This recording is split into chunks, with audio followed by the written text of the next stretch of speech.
Hey guys, in this video I'm going to show you how to get Monster Broth in Monster Hunter World.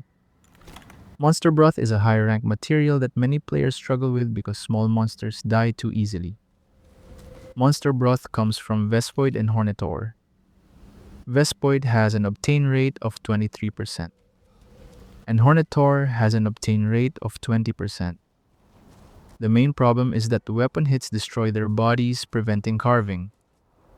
To avoid this, use slinger ammo to kill them safely.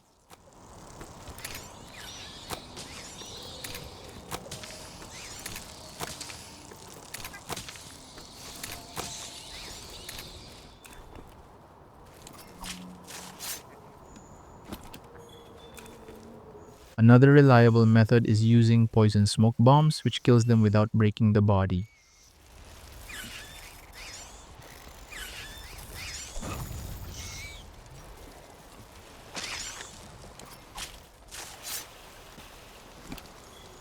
And that's how to get Monster Broth in Monster Hunter World.